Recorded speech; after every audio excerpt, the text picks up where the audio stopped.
Mais la plupart, ceux qui se disent pasteurs, disons-nous la vérité, ceux qui se disent pasteurs, qui sont là aujourd'hui et on dit, ils font des merveilles, ils viennent voir qui pour qu'on puisse leur donner les choses. Mais c'est ça le problème. Mais oui. Mais c'est-à-dire qu'ils viennent puiser dans nos propres forces, dans nos propres réserves, dans nos propres ressources, pour dire qu'ils sont en train de faire ceci ou de faire ça. On m'a dit que vous êtes un sorcier. Je parle du professeur Capo Maouyon. Et je me rends compte que vous êtes un vrai sorcier. Au vrai sens du mot. Merci beaucoup. Lorsque nous retournons dans la gnose à Djé, dans les expériences à Djé, un opérateur peut faire une projection d'électrons lui-même. Il fait une projection, puisqu'il y a des appareils scientifiques aujourd'hui qui sont des projecteurs d'électrons. Donc l'opérateur lui-même, il fait une projection de ses propres électrons à l'intérieur d'un corps, mais surtout à l'intérieur d'un corps vivant, surtout au niveau des mammifères, au niveau des animaux domestiques, même au niveau des insectes. Et en projetant cet électron-là à l'intérieur de l'animal, il prend possession de l'animal. Si l'animal est volant, il prend possession de cet animal-là pour aller sur une longue distance, pour aller faire des opérations.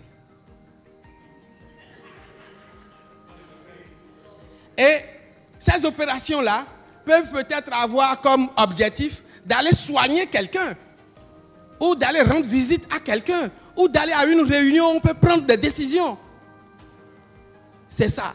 Ce qui nous intéresse ici, ce n'est pas d'abord la portée morale du processus, mais plutôt la possibilité de ce processus-là.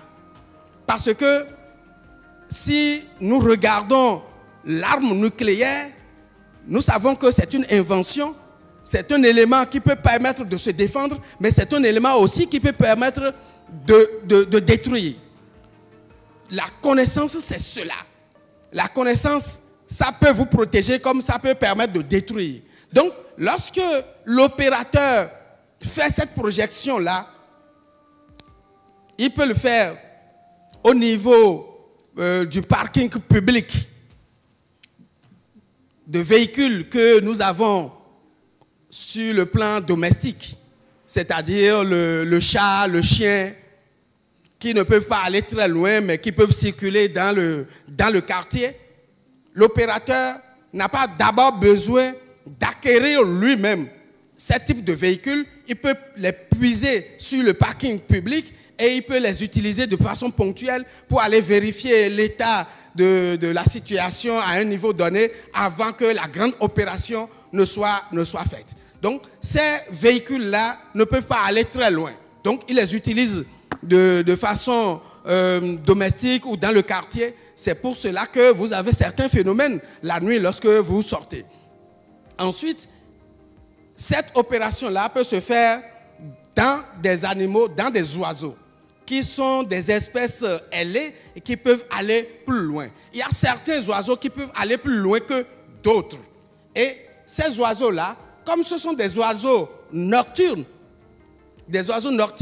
vous ne pouvez pas les improviser. Il faut les acquérir, il faut les dresser et il faut les habituer à soi. C'est donc des véhicules. Et ces véhicules-là peuvent être empruntés par l'opérateur qui y a projeté son électron et il prend possession de ce véhicule-là pour aller faire les opérations et il revient. En ce moment-là, l'enveloppe charnelle est vide. L'enveloppe charnelle est vide. C'est pour cela que l'opération ne se fait que lorsque l'on est seul.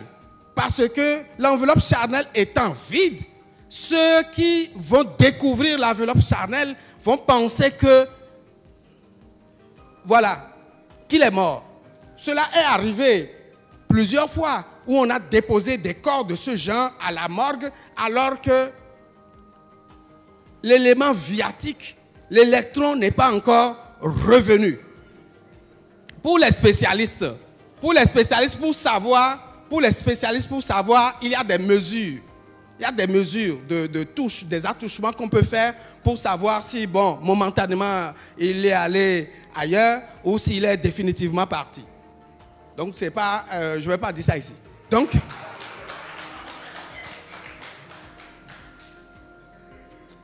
il part.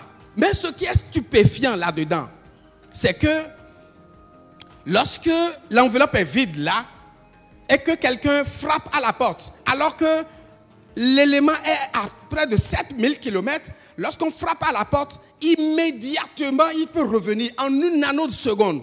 Il peut revenir dans le corps et répondre.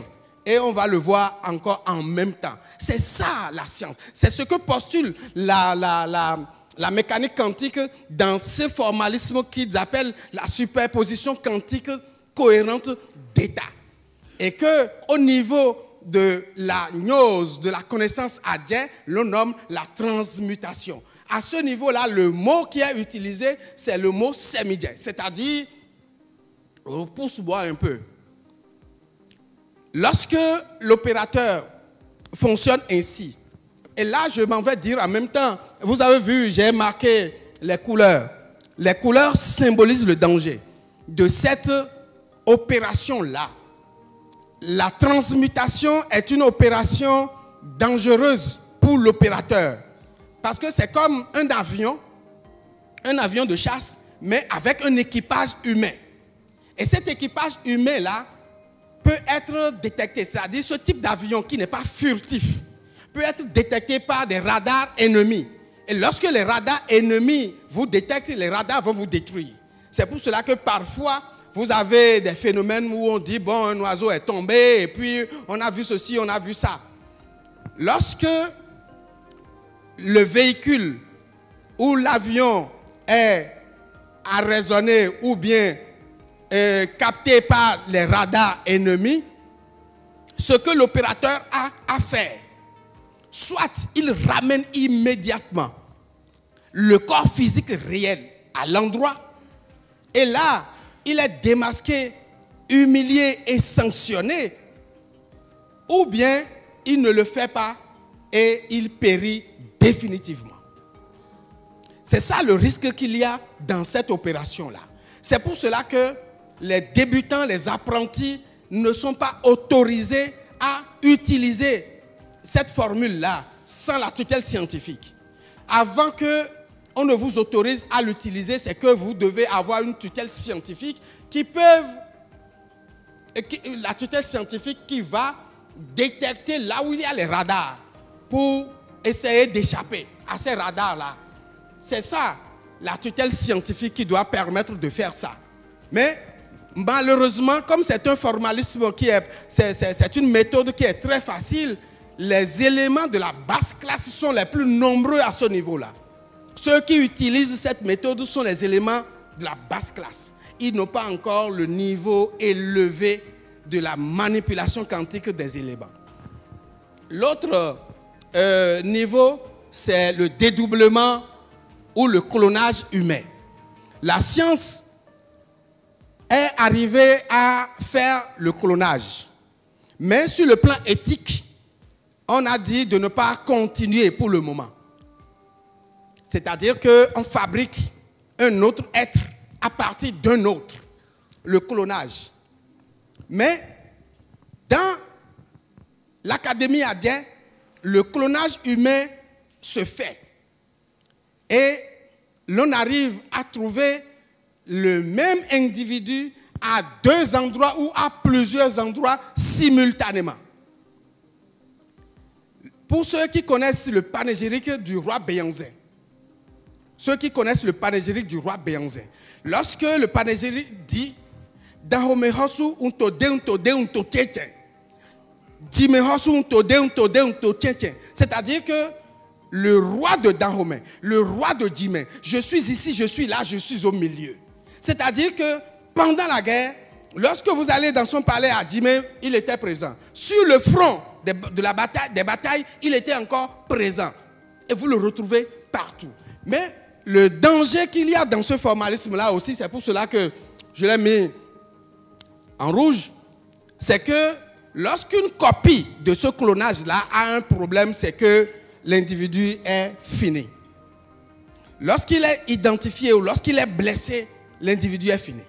Donc c'est aussi une opération très dangereuse, mais scientifiquement, cela est possible. Aujourd'hui, on nous parle de la photocopie en 3D. Cela existait déjà au niveau humain dans l'Académie Adjaye. Nous avons le déplacement astral ou la projection astrale. Parce que au niveau de la mécanique quantique, l'on parle des ondes. On a 3 types d'ondes. On a des ondes mécaniques, et c'est cela que l'on utilise dans la transmutation avec la projection de l'électron dans un corps physique réel, ou l'évolution sous forme d'ondes, les ondes électromagnétiques. 3e type d'onde, c'est les ondes gravitationnelles. Mais je parle des ondes électromagnétiques. C'est-à-dire que l'électron fonctionne tout comme si c'était une onde. Parce que l'électron, lorsque vous ne l'observez pas, selon le formalisme de la mécanique quantique, lorsque vous n'observez pas l'électron, il fonctionne comme une onde. Mais lorsqu'il est observé, il fonctionne immédiatement comme une particule qui a une position. C'est-à-dire, vous pouvez le situer, vous pouvez mesurer sa vitesse, vous pouvez mesurer sa masse. Mais l'opérateur au niveau de l'Académie Adjaye, lui, il peut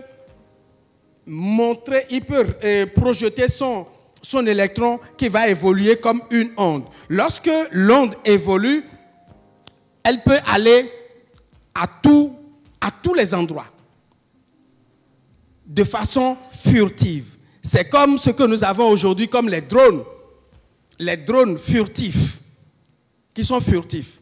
C'est difficilement détectable, mais il y a toujours des appareils pour pouvoir les détecter. Parce que ceux qui ont la connaissance des éléments de l'inviolabilité des espaces, ils peuvent détecter ceux-là et vous serez toujours en danger. C'est pour cela que j'ai mis ça en jaune. Mais le niveau le plus élevé, au niveau de la connaissance de l'Académie Adjaye, c'est lorsque on part d'une dépouille d'un animal. La dépouille d'un animal. On part, par exemple, un oiseau ou bien un autre type d'animal. On prend sa dépouille et on met cette dépouille-là dans une calebasse ou dans un récipient de vecteur où il y a un élément de vecteur plasmidique. C'est-à-dire que le récipient est enduit de certains éléments qui sont des éléments chimiques. Et dans ces éléments chimiques, on plonge la dépouille. Et cette dépouille-là est conservée pour être rematérialisée au moment où l'on en a besoin. Et la rematérialisation de la dépouille fait que l'élément revient en vie. Et c'est cet élément-là que l'on envoie en mission. L'opérateur lui-même, il est chez lui, tranquille, et il envoie en mission et il est téléguidé. La dépouille est téléguidée. L'avantage qu'il y a là-dedans, c'est que si éventuellement cette dépouille-là a été identifiée et détruite, l'opérateur n'a rien perdu. Mais la dépouille peut revenir, la dépouille rematérialisée, il peut revenir. Lorsqu'il revient, il rend compte de tout ce qu'il a vu et on le remet en tant que dépouille à sa place et il est conservé. C'est un élément de connaissance très élevé et ce ne sont que ceux-là qui sont titulaires de chair qui ont la possibilité d'utiliser ça. Donc, les bas niveaux n'ont pas encore cette taille-là pour pouvoir utiliser cette méthode-là. Donc, c'était donc l'un des formalismes de la mécanique quantique, comment l'appelle-t-on? La superposition quantique cohérente d'état. Un autre principe de la mécanique quantique, c'est la dualité onde-corpuscule. J'en ai parlé très rapidement tout à l'heure où la matière, la particule, ou du moins l'électron peut fonctionner comme étant une particule ou comme étant une onde. Et là, la mécanique quantique a montré qu'au niveau microscopique, les particules élémentaires peuvent être considérées comme des ondes et comme des particules et peuvent emprunter tous les chemins possibles à la fois. Nous en avons parlé.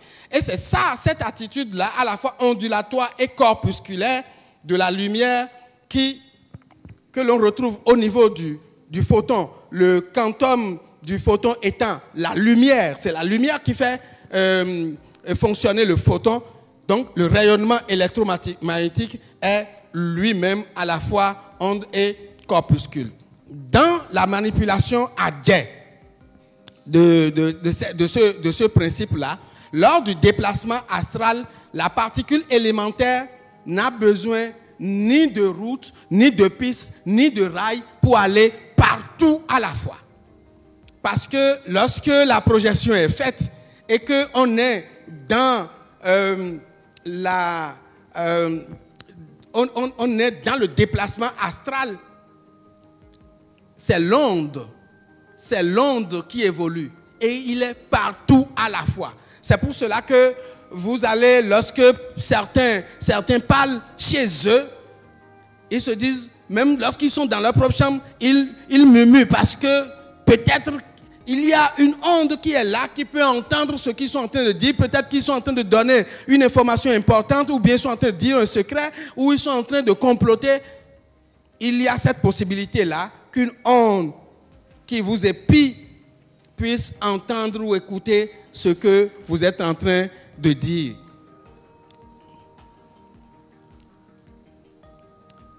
Maintenant, nous avons un autre principe qui est le principe de l'effet tunnel. L'effet tunnel, c'est par exemple, c'est toujours au niveau de l'onde.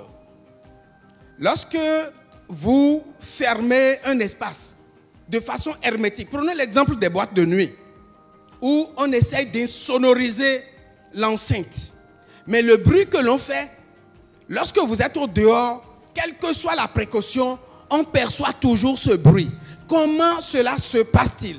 En réalité, le bruit qui est fait comporte des électrons. Et ces électrons-là, en tapant dans le mur et sur le mur, arrivent toujours à trouver une faille pour pouvoir aller au dehors. Et c'est ça qui fait que l'on perçoit le bruit. C'est quantique, cette façon de concevoir les choses. Mais comment le formalisme adjacent récupère-t-il ou du moins fonctionne à ce niveau-là?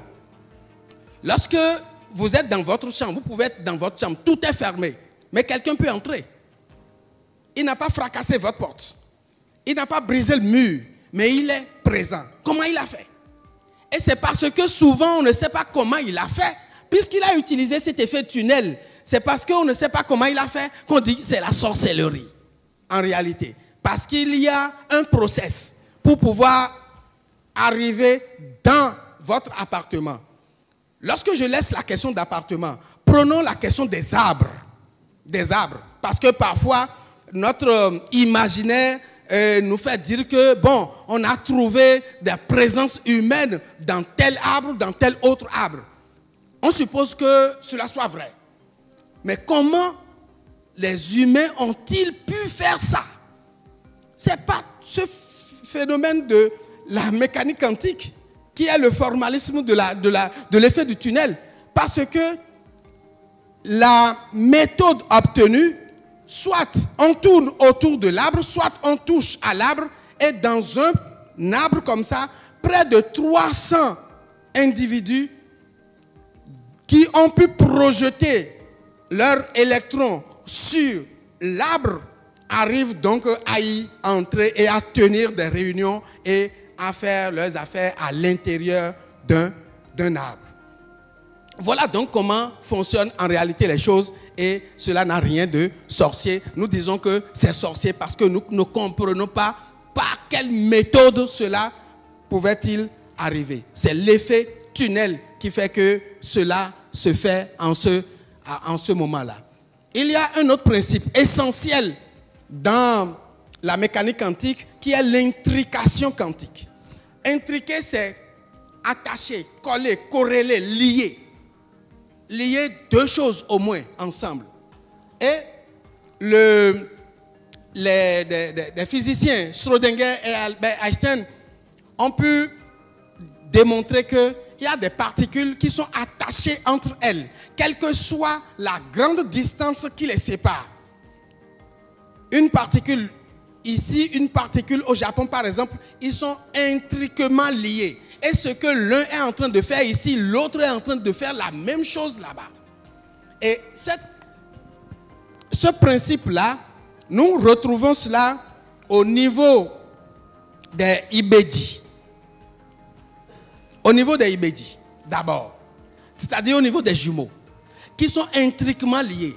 Nous avons certains jumeaux, lorsque vous les voyez, d'abord il est difficile de les identifier individuellement, mais il y en a qui ne disent que la même chose au même moment. Ils prononcent les mêmes phrases au même moment. Cela existe. C'est qu'ils sont intriquement liés. Et c'est d'abord ça l'intrication quantique. Mais laissons cet exemple-là. Prenons l'exemple des Bochia, l'exemple des Sohuihui. Lorsque vous prenez le Bochia, c'est une statuette que l'on fabrique, mais dans laquelle l'on fait une projection du corps de quelqu'un d'autre. Comment cela se fait? Il faut soit partir du nom de l'individu, parce que j'ai dit tout à l'heure que l'individu est dans le nom qu'il porte. Et ceux de l'Académie Hadjer, ils savent manipuler les éléments indivisibles qui sont immatériels au niveau de l'individu.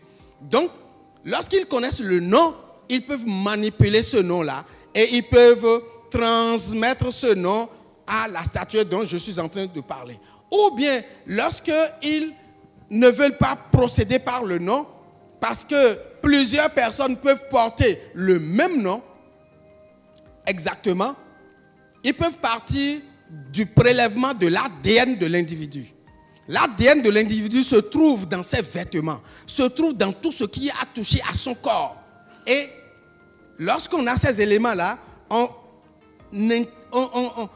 projette cela dans la statuette et cette statuette-là devient l'individu dont l'on est en train de parler. À ce niveau-là, l'on peut faire toutes les autres opérations sur cette statuette et cela aura le même effet. C'est ça la question de l'intrication quantique que l'on retrouve.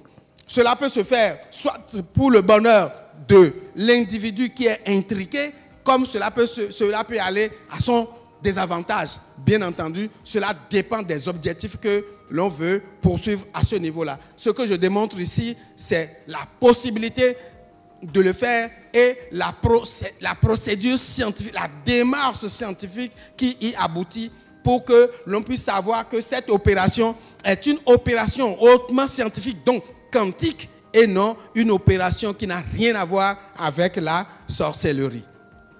J'ai 4 petites questions. J'ai un témoignage et j'ai une critique. J'aurais pu commencer par la critique, mais je vais la réserver pour la fin. Elle sera violente. Alors, ma première préoccupation, est-ce qu'on a besoin d'autorisation pour faire une telle conférence? Pour faire ce genre de recherche? Alors, quel gage on a? Parce que quelqu'un m'a soufflé tout de suite là pour dire, c'est-à-dire qu'il y a des initiés, on dit, les initiés ne doivent pas parler. C'est ça. Alors, est-ce qu'il y a besoin d'autorisation pour faire ce genre de conférence? C'est vrai que le professeur a été très clair, il n'est pas dans le culte, il est dans la science.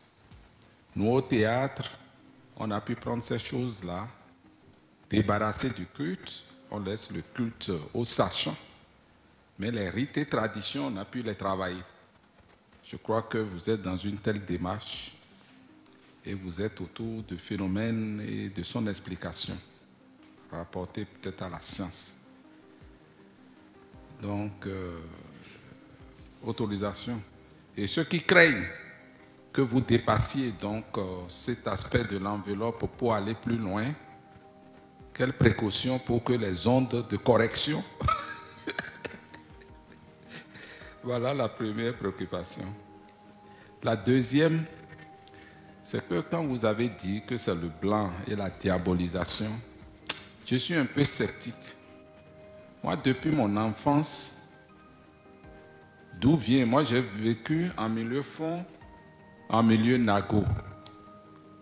Mais les enfants à la maison, tout ça là, n'ont pas eu besoin du blanc avant de stigmatiser le hadjer. Donc, je ne crois pas que ce soit le blanc qui ait mis dans la conscience collective le mot hadjer-bouloukou. C'est dire que dans la conscience collective, pourquoi on dit vraiment ce sorcier sur le plan négatif? Quand moi je plonge dans mon enfance, je dis mais ce n'est pas parce que j'ai été à l'école, c'est ça ce qui nous entoure. Mais d'où est-ce que cette conscience populaire est venue?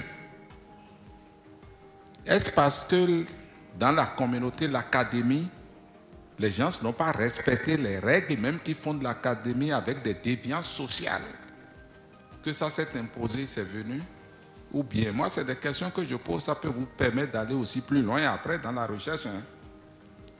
Alors, troisième préoccupation, si c'est une science, puisque toute la démonstration vise à dire que c'est une science quand même. Mais peut-on être, n'est pas scientifique qui veut, encore plus ou moins, n'est pas scientifique qui ne veut pas. Mais nous avons des témoignages où les gens sont sorciers malgré eux. Pourquoi? Puisque c'est le savoir. C'est la connaissance. C'est le savoir, c'est la connaissance. Par quelle alchimie on l'inocule et certains peuvent dire qu'ils sont sorciers et ne savent pas. Ou ne savent pas quand est-ce qu'on leur a donné ça. C'est quel lien vous faites avec ça? Ils peuvent être sorciers, scientifiques malgré soi. Connaisseurs malgré soi.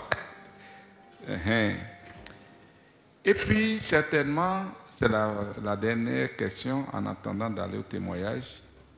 Mais puisque le phare est au cœur et est la mère de tout ça, le dépositaire là, d'où est venu qu'on l'appelle Aounon. Aounon. Et c'est dans la conscience populaire, non? Aounon. Aounon, c'est le menteur, en fond.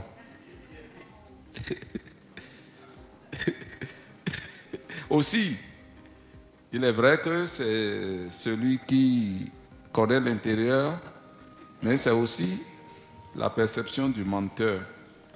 J'ai deux témoignages. Un témoignage quand j'étais beaucoup plus jeune, j'allais voir mes parents à Savet, justement, milieu Nago par référence. Et quand j'étais enfant, Azenro a déclenché la lutte contre la sorcellerie.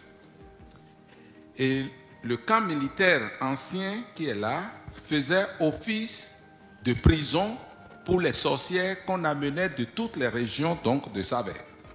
Ces sorcières pouvaient venir de Ouessé, de partout. Et en plein midi, quand nous on était à l'école, avec des chansons, tout ça là, donc les enfants on sortait des classes pour sur les hadjers. On les amenait jusqu'au commissariat et du commissariat, on allait les déposer à la prison civile. Et donc on les connaît. Parce que l'État ne pouvant pas les nourrir, ce sont des vieilles consorts qui devaient faire le marché pour se nourrir, faire des fagots de bois, aller tuer des feuilles consorts. Donc on les connaît. Et un jour, moi je vais en vacances et on allait à la célébration d'un anniversaire, Père Moulero, je n'ai pas oublié. Il y a un vieux qui a loué dans ma maison, je suis son ami, et puis on allait. Mais quelques moments avant, on était sous l'arbre dans notre cour à la maison, et on a vu, comment on dit, un tourbillon. Et le vieux, en blaguant, on était là, les enfants, les parents, Il dit que c'est nos enfants, c'est nos amis de la prison civile qui sont en train d'aller manger, chercher à manger dans le village d'à côté. C'est le vieux qui a dit ça. Maintenant, on allait à l'église et une vieille a interpellé le vieux qui allait lui parler. Et quand le vieux m'a rejoint, le vieux me dit, tu sais ce qu'il m'a dit? Elle m'a reproché ce que j'ai dit sous l'arbre la fois dernière. Moi, j'étais jeune. Hein. Elle dit, la vieille lui a reproché. Bon, quand la vieille l'a appelé, moi, je savais que c'était une griffe sorcière, parce qu'elle est au camp là-bas. On les connaît. De toute façon, les armes, non, on les connaît. Elles viennent, tout le monde les connaît. Et puis le vieux me dit, tu sais ce qu'elle m'a dit? Elle m'a reproché ma blague de la fois dernière. J'étais jeune, mais c'était embrouillé. J'étais embrouillé. Et j'ai dit, ah, voilà, c'est un témoignage. Le second témoignage était à l'université. Responsable de, je ne sais pas si le président Eric connaît ce que je vais dire là. Nous, on était dans le bâtiment H, responsable de résidence, et un étudiant a quitté l'université et allait au village. Parce que le village, c'est le village d'à côté, ceux qui n'ont pas... voilà, on traversait Malikam, là où les dames vendent la manger, on traverse le terrain de foot du campus là pour aller au village. Ceux qui ne trouvent pas des cabines massivement logées là-bas. Et puis donc, la nuit, il y a quelqu'un qui a fini d'étudier et puis retournait au village. Et puis a couru, est venu, et les gens sont venus nous réveiller, nous les responsables de trucs. Alors, ce qui s'est passé, c'est que quand il allait, un oiseau a volé et s'est transformé en une dame. Juste devant lui comme ça. Et il a fui, il est venu. Donc tous les étudiants, on est sortis. Et puis donc les plus téméraires, hein, nous on est restés derrière, les plus téméraires ont été chercher la dame et l'ont fait venir à la lumière sous le bâtiment H là. Et puis bon, les gens voulaient la maltraiter et tout. Bon, moi je ne suis pas resté dans ça, je suis parti. Il y a le gardien du CPU. Le gardien du CPU. Et puis la dame lui disait, toi tu es le grand, tu laisses les enfants me faire ça. Toi, tu es le grand, tu laisses. Le gardien du CPI, il n'y a pas très longtemps, il n'a pas fait longtemps, il est décédé. Le gardien du CPI, là. Je donne un exemple avant de revenir sur le sujet. Quand il y a un décès, quand il y a des réunions familiales, on s'engueule toujours. Et on dit que c'est comme ça. Quand il y a un décès, que vous devez vous disputer, que c'est comme ça. Pourquoi c'est comme ça? Pourquoi est-ce que quand on fait les réunions familiales de décès, on doit toujours se chamailler? Voilà des défis scientifiques qui se posent à nous, à vous qui êtes de la matière. Donc l'approche me plaît beaucoup et nous permet de comparer l'approche scientifique des Blancs, on va dire, qui est une approche beaucoup plus codifiée, codée, accessible. Mais à l'opposé, nous on a l'initiation, qui est un tout petit peu, un peu plus opaque. Et ce n'est pas accessible à tout le monde. La preuve, à des moments donnés, le professeur a eu de retenue pour avancer. Moi, je pense que c'est déjà des éléments sur lesquels on peut évoluer, si tant est qu'on ramène la science et qu'on les met en comparaison. Pour revenir à la sorcellerie, nous avons tous des anecdotes, on ne va pas revenir là-dessus. Mais je veux voir le côté... Parce que vous nous avez présenté le côté le plus positif, le plus lumineux. Je veux attirer l'attention sur les autres aspects. Le sorcier qui tue chez nous. Si on a fini par diaboliser la sorcellerie, c'est que dans chaque famille, on dit « Azetor, oui ». Pour parler fond, le sorcier tue. Et mieux, quand une pauvre mère, une vieille, qui souffre d'Alzheimer, perd son chemin aujourd'hui, on dit que c'est un oiseau qui est tombé. L'Alzheimer existe.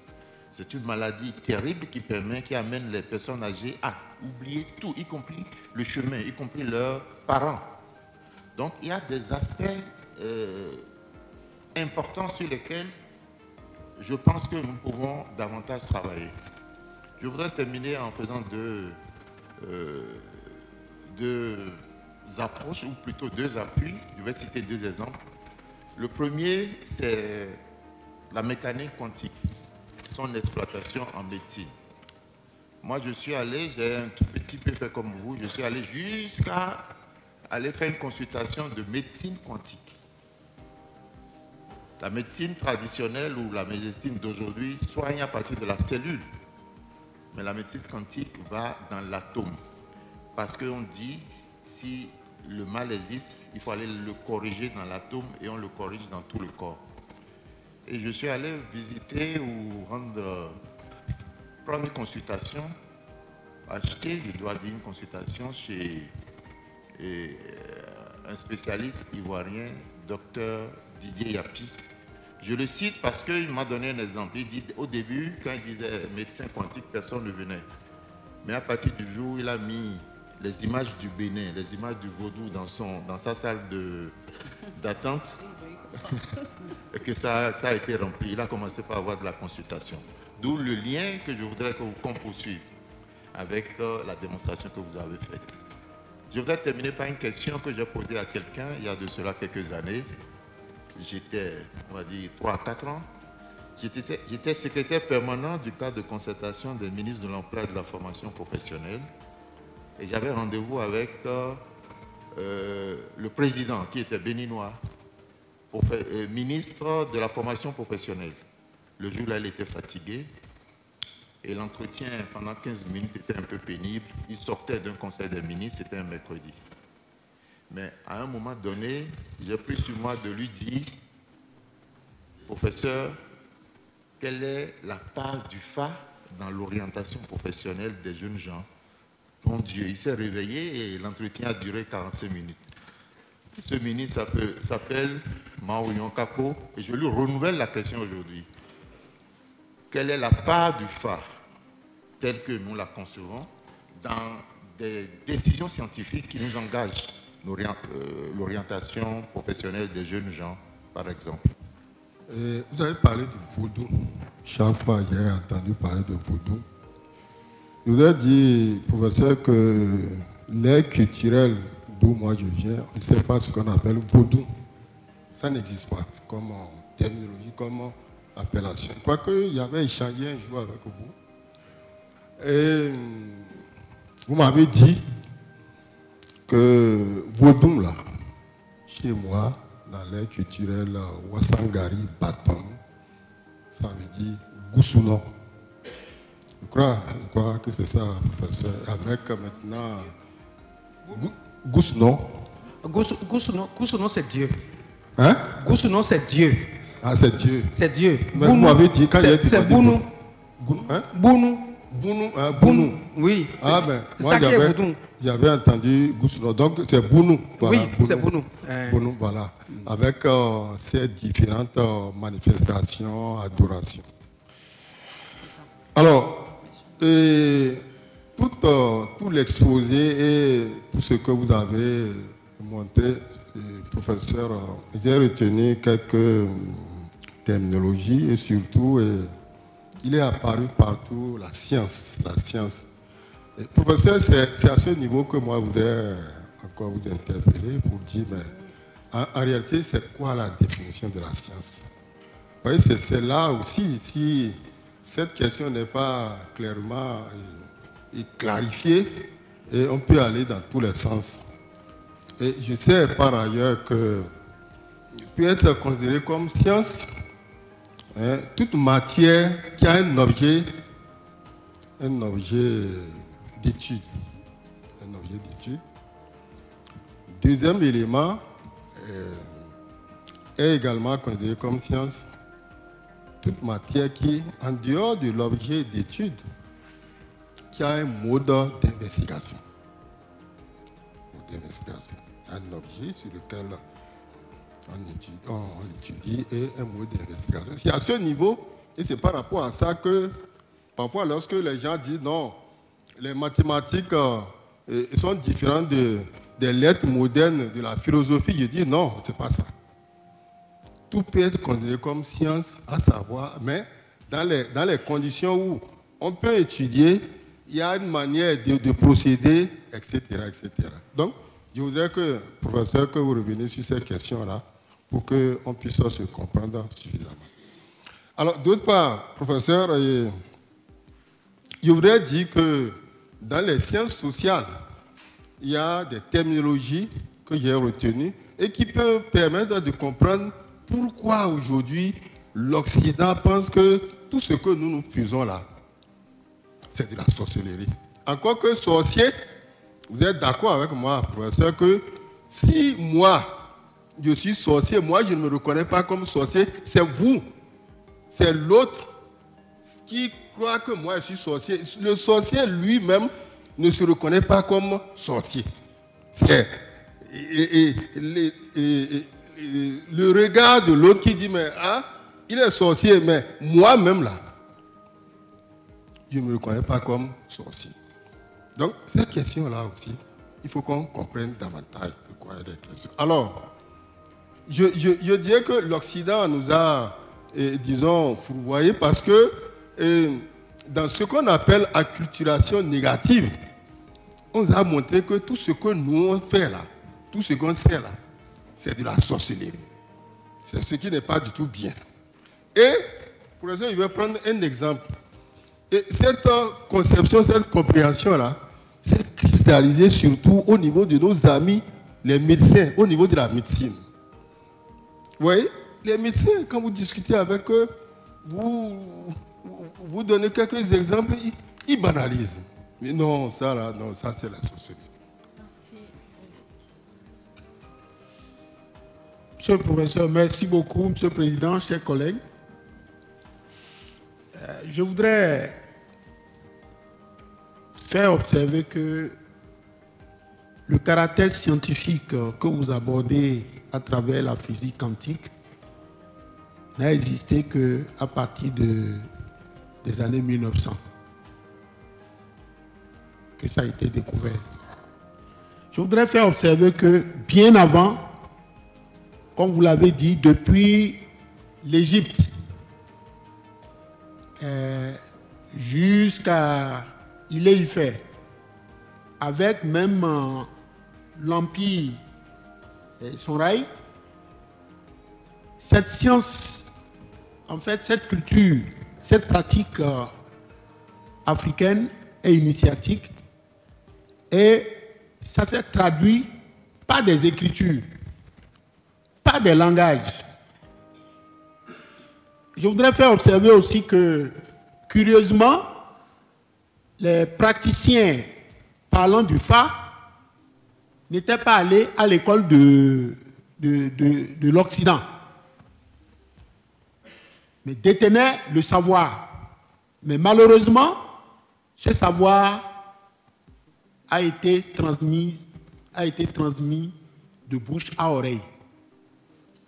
Professeur, qu'est-ce qui, en dehors de vous autres qui êtes engagés à en faire un enseignement, est-ce que vous ne voyez pas que nos langues nationales, nos langues locales, parce qu'il y a plusieurs interprétations qui se font, enfin, les interprétations se font dans plusieurs langues, c'est ce que je veux dire. Vous prenez le Fa, vous avez une interprétation en Ago, Yoruba, vous avez une interprétation en Fon, et il y a des versions du Fa qui sont pratiquées dans la zone du Sahel. Ça aussi. Donc, ce que je voudrais insinuer, c'est que nous autres, parlementaires, nous devrions vraiment avoir un focus sur l'importance de la langue, sur la conservation du savoir et du savoir ancestral, qui est un savoir dense. Parce qu'en réalité, si nous allons loin et que vous devez continuer votre conférence, vous devez pouvoir nous établir quel est le lien entre la géomancie et l'astrologie. Et c'est là où on verra que le Fa, c'est une science de prédiction. Et quand on voit la question de prédiction, vous allez le retrouver dans les aptitudes qu'on acquiert en mathématiques.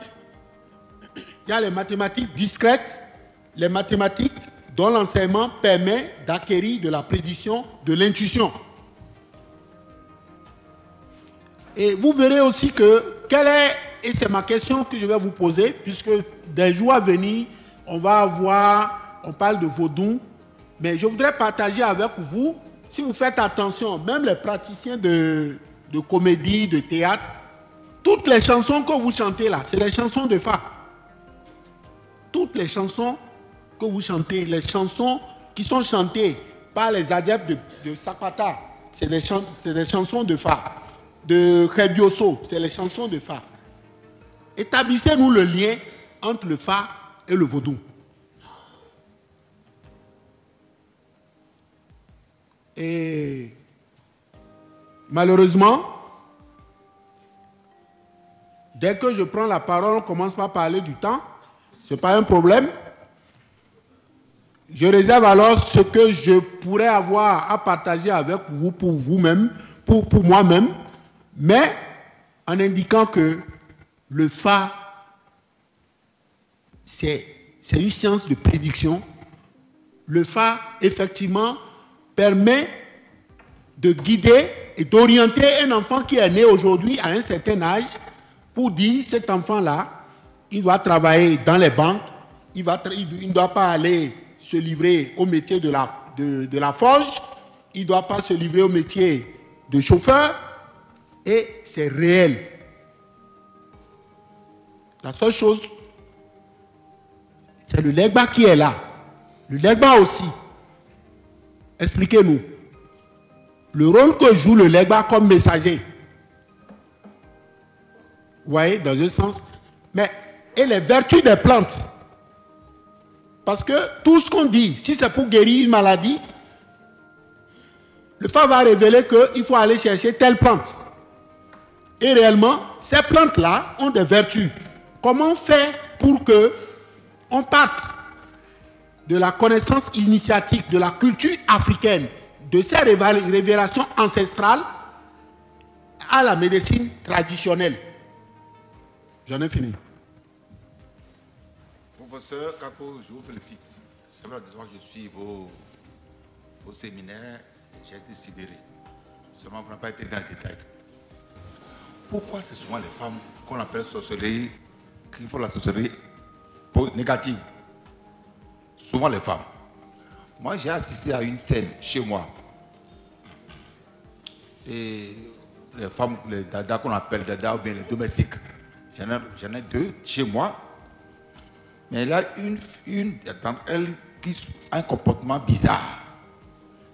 Et la deuxième s'est plainte à mon épouse pour dire que la nuit, elle disparaît.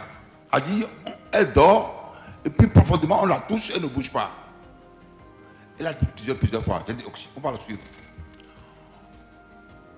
On a dit à la fille, quand elle va constater, de nous informer. Effectivement, nous avons fait minuit, 1 heure, elle tapait dans le porte. On voit, le corps est cool. On fait tout pour la bouger, elle ne bouge pas. On fait tout, on la prend, mais elle est immobilisée. On a dit qu'on va attendre, voir comment ça va se passer vers la fin. Mais jusqu'à 4h du matin, moi j'ai pris peur. Mon épouse est restée. J'ai dit, moi je ne peux pas assister à ça. Je suis parti de ma chambre vers 5h30. Quelques minutes plus tard, on entend du bruit sur le toit. Ma femme aussi a pris peur. Elle n'a pas quitté. Elle est restée. Elle est restée, mais elle avait envie d'aller faire pipi. Le temps de partir, la fille est revenue. Et on l'a posé la question, on a dit, qu'est-ce qui se passe? Elle nous a dit que c'est sa maman qui lui a donné ça. Elle a tout expliqué. Qu'elle voyage la nuit, que sa maman là, tu vas où? Elle dit, je vais quelquefois à Caravi, je vais dans le mono, et ça dépend, on lui donne des instructions, elle voyage. j'ai fini, moi j'ai dit, je ne peux pas supporter une sorcière dans la maison. Je l'ai fait sortir, je l'ai redéposé à ses parents. Mais quelques temps après, j'ai appris qu'elle est morte. Elle a fait l'enseignement, elle est morte. Mais je veux savoir, alors que la dame a 8 enfants, dont une seule fille. Et c'est la fille qui a donné la sorcellerie. Pourquoi c'est seulement les femmes qui ont la sorcellerie négative? Deuxième question.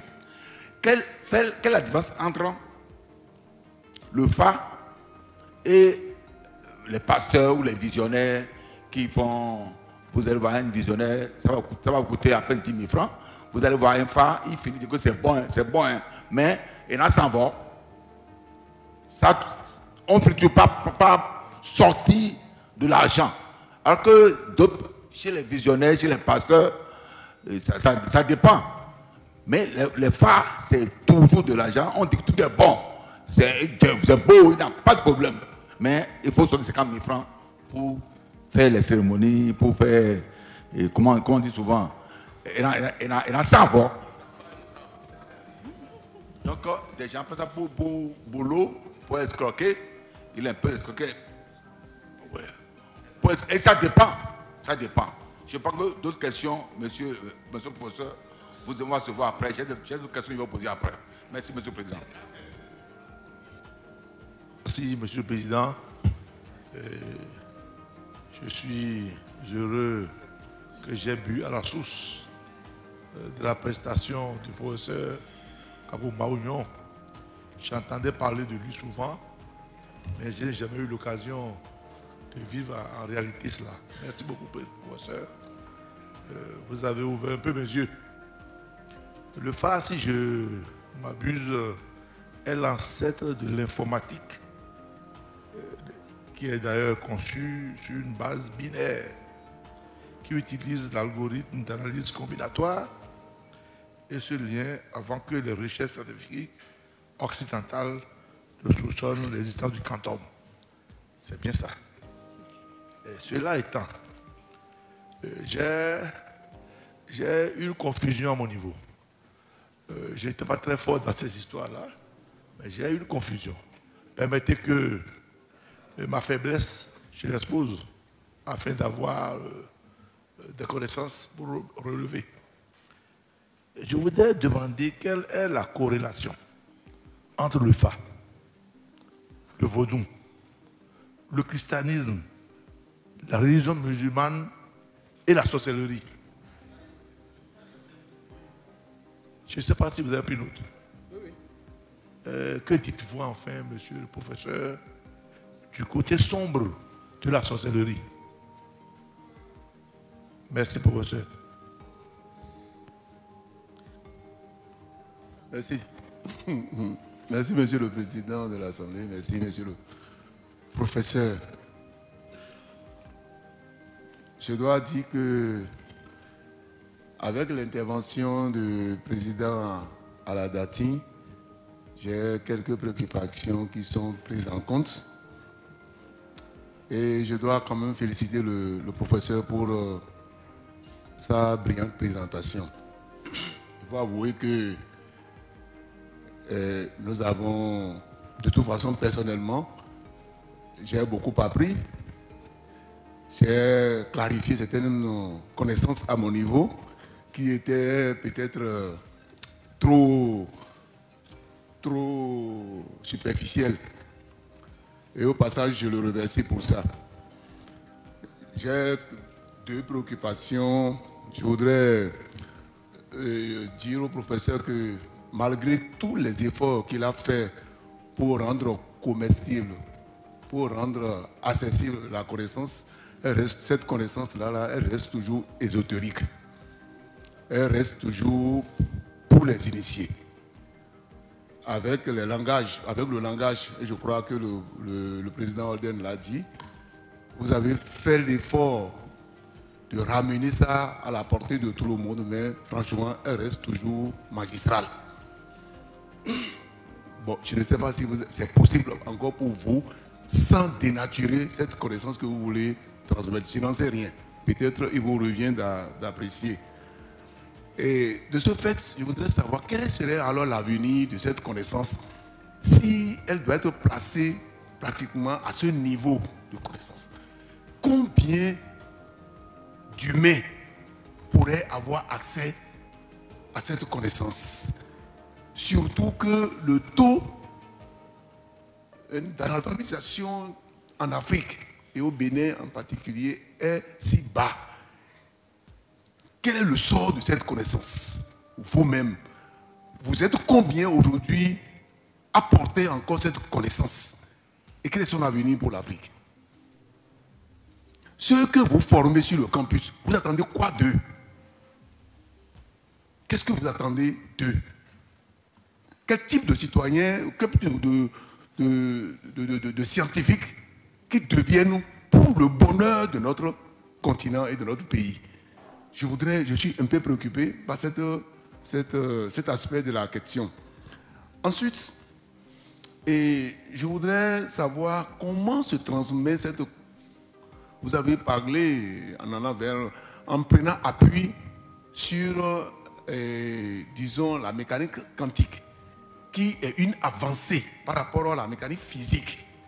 Et sur ça, c'est sur ça que vous avez beaucoup plus assez cette connaissance, et disons cette connaissance endogène, ou je ne sais pas, traditionnelle, mais qui montre son caractère subtil et efficace, qui pratiquement est au-dessus de la connaissance occidentale, qui les amène d'ailleurs, ces occidentaux bien entendu, à tasser cette connaissance de sorciers. Parce que ça dépasse l'entendement. Ce à quoi n'a pas accès, l'esprit humain n'a pas accès, ça dépasse l'entendement, ça devient sorcier. Comment se transmet cette connaissance et permettre aux humains aujourd'hui de bien vulgariser cette connaissance-là. Pour finir,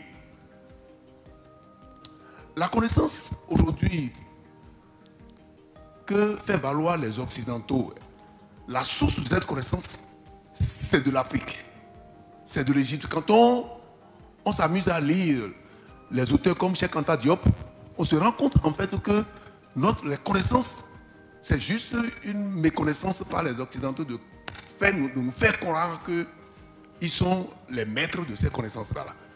Quand on lit les anciens philosophes, ils sont partis, n'est-ce pas, de l'Égypte avec une connaissance qu'ils ont travaillée et qui a évolué et qui devient maintenant, n'est-ce pas, une connaissance occidentale.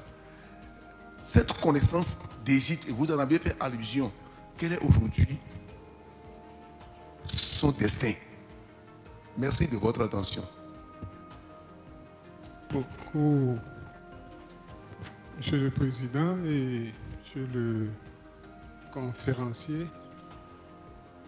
J'ai quelques petites questions. Vous avez évoqué les têtes d'Ifé que vous avez situées comme une production de l'ère Adjatado, notamment du Nigeria. Vous avez évoqué aussi les perles de commerce. Qu'est-ce qui vous rassure que ces têtes retrouvées au Nigeria n'ont pas quitté ailleurs pour venir se retrouver à cet endroit-là? De même que ces perles. Deuxième petite chose, la sorcellerie, c'est la science et c'est la sagesse. Comment se fait-il que la sorcellerie du mal, ou le mal, est associé à la sorcellerie?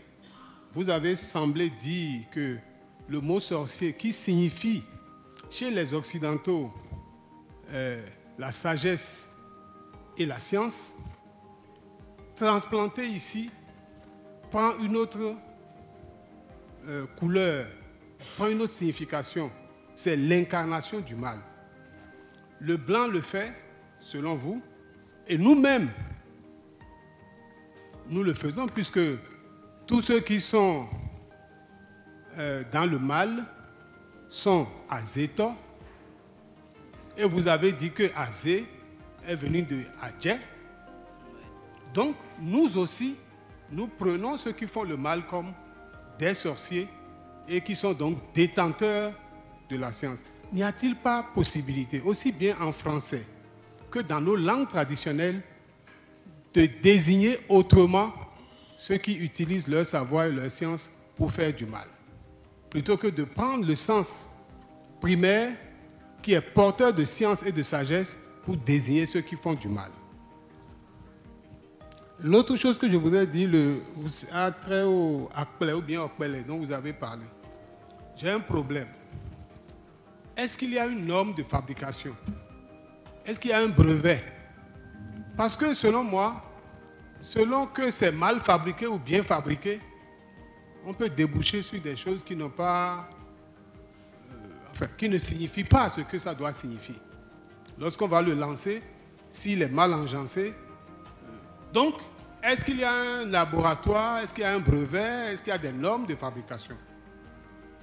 Et lorsque j'aurai fini avec ces questions, je veux comprendre pourquoi l'honorable Dakwe Sossou, le président Vlavonou et vous-même, vous êtes venus en blanc. Est-ce que nous, là, nous ne sommes pas exposés à des ondes?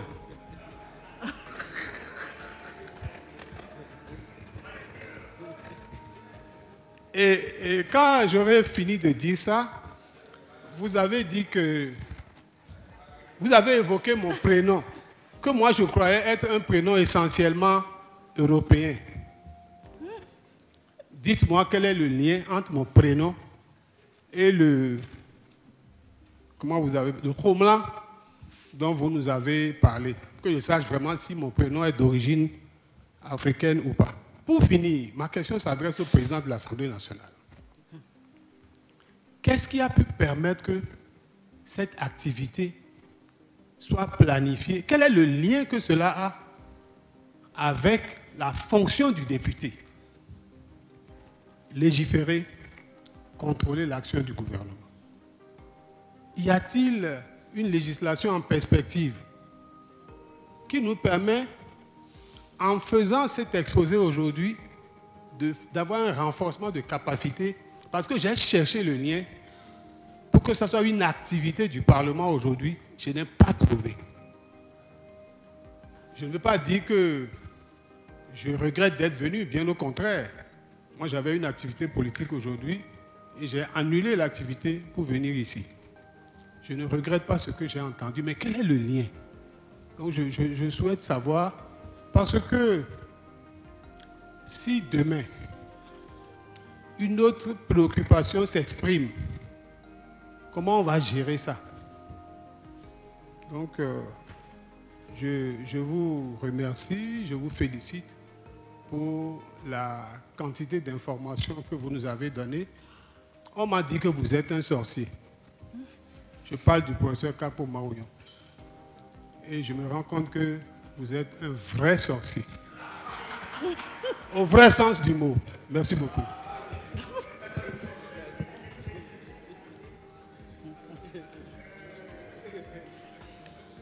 Honorable Denis, s'il vous plaît. Merci. Merci, Monsieur le Président.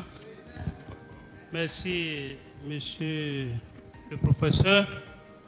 Je voudrais prendre la parole juste pour vous remercier, vous féliciter. Vous féliciter parce que quand j'étais à l'université, c'est très rare de rencontrer des étudiants qui s'amusent à aborder ces questions. J'ai un docteur aujourd'hui, le docteur Athanase Oté, qui a travaillé sur Nambokou. Nambokou, c'est à l'ouest du Togo. Et comme vous savez que nos parents ont quitté le Nigeria, soit il est Tchad, il est Ifè, pour se rendre là-bas, au Togo. Et la guerre entre Oyo et l'Ifè et le royaume Achanti les a retournés là où ils sont et ils ont abandonné ces fétiches-là qu'ils appellent Nanambokou. Votre exposé m'a rappelé tout ça parce que en Afrique, on n'aime pas aborder les questions qui font objet de notre réaction politique, aliénation ou arriération. C'est-à-dire que tout ce qui nous limite, permettez-moi d'avancer, tout ce qui nous limite culturellement, en matière de science, en matière de connaissances, et que les Blancs ont taxé de traditionnel, nos jeunes, nos enfants n'aiment plus aller sur ce terrain-là. Je pense que ce que vous avez présenté ce soir, on peut dire que vous êtes un grand sorcier. Moi, j'ajoute, un grand sorcier. Mais ce n'est pas ça. Ça nous a permis de connaître. Vous voyez, les Blancs, aujourd'hui, vous prenez l'avion, vous prenez votre avion, vous êtes en l'air. Et vous allez là où vous allez. Mais nous, là, ce soir, je comprends que nous aussi, on peut partir. Si on y met du sérieux, c'est l'élément qu'ils utilisent pour disparaître, pour aller loin et revenir après, cet élément-là peut être travaillé pour que, en allant, que ce ne soit pas seulement pour aller, je ne peux pas dire parce que le professeur n'a pas dit ce qu'il faut aller faire là-bas, mais il a précisé que soit c'est pour aller faire du bien, aller soigner quelqu'un, ou aller transmettre un bien à quelqu'un. Donc je pense que c'est de l'audace que on appelle ça. Ce que vous nous avez présenté ici, c'est de l'audace. Et si le Parlement peut accompagner ça, je pense que ça va être un vaste domaine de recherche pour le pays et pour le continent, pour nous les Noirs, à qui on a mis dans la tête que tout ce qui est noir, tout ce qui est traditionnel est noir et c'est mauvais, qu'il faut aller à l'église catholique, il faut aller dans telle église.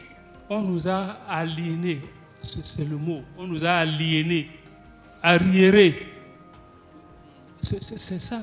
Donc moi, je ne sais pas si même ce qu'ils appellent fonds d'aide à la recherche, ou bien comment ils appellent ça, je ne sais pas si les gens pensent à vous. Je ne sais pas. Je ne sais pas si à l'université, là où vous êtes aujourd'hui, vous, en dehors de géographie, de sociologie, de quoi, si vous avez le courage d'avoir des étudiants, des chercheurs, des assistants qui travaillent sur le dossier, qui vous suivent. Donc moi, j'ai suivi avec vous, hein, vous avez dit, et vous avez même montré les images de ceux qui sont à la recherche, qui font la recherche aujourd'hui, mais il n'y a pas un blanc, un noir dedans, à moins que je n'ai pas bien vu. Je n'ai pas vu un noir là, c'est des blancs. C'est eux qui fouillent dans notre passé, dans notre misère là, qui fouillent et qui vont revenir encore pour nous vendre sa chair. Chez moi, à Coco, il y a un couple qui est venu, qui travaille sur l'apiculture. Et puis le monsieur, il dit qu'il veut aller se faire initier au Fa. Il est devenu Babalao aujourd'hui. Et la femme aussi dit non, qu'elle aussi doit aller se faire initier. Et les gens disent non. Un couple, non. Soit c'est la femme, ou soit c'est l'homme. Mais les deux se sont entêtés pour faire. Et ils ont condition, il faut divorcer. Elles ont divorcé. Aujourd'hui, elle fouille, la dame, elle fouille. C'est-à-dire toutes les maladies là, elle rentre dans la brousse le matin, c'est pour sortir le soir. Elle demande, ça traite quoi? Ça fait ceci. Elle traite les gens, elle soigne les gens. Donc, je ne vais pas être trop long, je tiens à vous remercier et à vous féliciter, à vous encourager à continuer dans la recherche. Moi, je vous appellerai désormais chercheur et non sorcier. et non sorcier. Non, c'est qu'il y a le thème péjoratif que les gens donnent aux sorciers. C'est ça. Ils ne savent pas que c'est ce que vous ne connaissez pas, c'est lui qui connaît ça. qu'on appelle sorcier. Ça sort de l'ordinaire. Merci beaucoup. Merci, Monsieur le Président. Vraiment, merci beaucoup, cher professeur, cher frère aîné. Franchement, vous nous avez séduit ce matin. Moi, j'ai été vraiment sidéré par la présentation que vous nous avez faite. Au contraire, contrairement à certaines idées, c'est un formatage que vous nous avez fait. Nous avons pendant longtemps été victimes de l'usage que nous faisons de notre culture. On aurait pu exploiter le côté positif de tout ce que vous avez démontré et que l'Afrique ne serait plus à ce niveau-là aujourd'hui. Si réellement, et je vous comprends que ce qui dépasse l'entendement, ce qu'on ne peut pas expliquer et considérer comme la sorcellerie, le premier exemple que je voudrais donner d'abord, c'est l'exemple de l'Égypte. La construction de la pyramide, surtout le sommet, où les Blancs, juste aujourd'hui, n'ont pas trouvé la science à ça. C'est l'Afrique seule, les Africains seuls qui peuvent expliquer ça. Il y a des pierres de plus de 2 tonnes, mais qui sont élevées à cette hauteur-là, en ce moment-là. Ça s'est fait avec quel appareil, en ce moment-là? Avec quelle grue? Qui a soulevé la pierre à cette hauteur-là, en ce moment-là? Si ce n'est pas des forces cosmiques, si ce n'est pas des démonstrations que vous venez de faire, énergétiques, la vibration des ions qui ont pu porter, parce que rien, jusqu'à aujourd'hui, aucune science ne peut l'expliquer. C'est là aujourd'hui, les pyramides sont encore là. La transposition d'un corps, la transposition de l'esprit ou bien des vibrations dans un autre corps pour faire autre chose que ça. Mais vous avez évoqué un célèbre nom, là tout à l'heure. Et je voudrais donner de ces exemples que vous ne verrez dans aucune histoire, dans aucun livre, je veux dire, et ça existe. Je veux parler du roi Benzé. Mais quand le roi Benzé a quitté ici, le 15 janvier 1894, c'était sous une colère. Et il a dit, je voudrais aller rencontrer votre président là. Celui qui vous a... D'abord, il a refusé de serrer la main à général d'ordre, à Koko ici. Il a salué le général d'ordre de venir devant le pouls du Seigneur. Il a dit, non, toi je ne te salue pas, tu es sous ordre. Le président qui t'a envoyé, tu es en train de massacrer ma population comme ça là. C'est lui je vais voir. Et il est parti là-bas. Ils ont fait des négociations durant 6 mois. C'est dans le 6e mois qu'ils sont venus dire officiellement au roi Benzé que vous ne pouvez pas rencontrer le président. Tu ne peux pas le voir. Il dit, moi, aujourd'hui même, il saura qui je suis. Ça se passe le 25 juillet 1894. Et c'est ce jour-là que le président Sadi Kano a été tué. Le jour où ils ont exprimé, ils ont dit officiellement au roi Benzé, tu ne peux pas le rencontrer. C'est ce jour-là que le président a été assassiné. 25 juillet 1894, 6 mois après son départ d'ici. Autrement dit, Benzé a vaincu cette guerre. Mais vous ne verrez écrit nulle part. Il ne veut même pas qu'on en parle. C'est ça la réalité de l'Afrique, que nous devrons mettre ça dans des écrits. Des gens comme vous, moi je souhaite que ça naisse encore. Il vous reste encore des choses à faire, monsieur le professeur. Vous êtes en train de... Vous avez expliqué à la représentation nationale ce qu'est le FA et tout ce qui est contenu dedans. Mais ce qui reste, monsieur le professeur, la science s'apprend. Selon ce qu'ils nous ont pris, la science s'apprend. Moi, j'étais un professeur de mathématiques. La science s'apprend. Mais pourquoi vous faites de tabou autour de ça? Il y a un peu de tabou autour de ça. Pourquoi on ne peut pas la transformer effectivement en une école où qui veut l'apprendre, l'apprend avec... Comme on apprend maintenant, je veux devenir docteur en mathématiques, je le deviens. Je veux devenir physicien, je le deviens. Je veux devenir chirurgien, je le deviens. Je veux devenir adjoint, je le deviens officiellement. Maintenant, monsieur le professeur, j'ai une seule question. Et qui peut prendre l'aide d'une critique, mais ce n'est pas une critique, je veux comprendre. J'ai un pasteur. J'ai un ami pasteur. Et j'ai même peur de le rencontrer, de le visiter parfois. Il prend des adieux chez lui. Si je prends un exemple, il y a une fille de 17 ans qui a visité sa grande soeur ou bien une tante à lui. À elle du moins. Et dans la même année, la tante a perdu ses 3 enfants. L'autre est décédé, l'autre est décédé, l'autre est décédé. Et finalement, quelqu'un a dit, mais c'est la petite là qui est en train de tuer les enfants. Et on a tout fait, il a dit effectivement qu'elle est possédée. Qu'elle est possédée, que c'est une tante qui lui a donné ça, et qu'elle voit ce qu'elle a fait du premier enfant, elle a dit, ce qu'il a fait du deuxième, il a dit, ce qu'il a fait du troisième, il a dit. Qu'est-ce qu'on va faire maintenant pour que tu te dépossèdes de ça? Et elle dit qu'elle ne sait pas. Donc le pasteur l'a récupéré chez elle, chez lui. Et a commencé à faire des prières sur elle, des prières, et elle a révélé tout ce qu'elle a fait, elle a tout dit. Aujourd'hui, elle a épousé un mari et elle vit normalement. Elle s'est dit que la puissance des prières au-dessus de Dieu.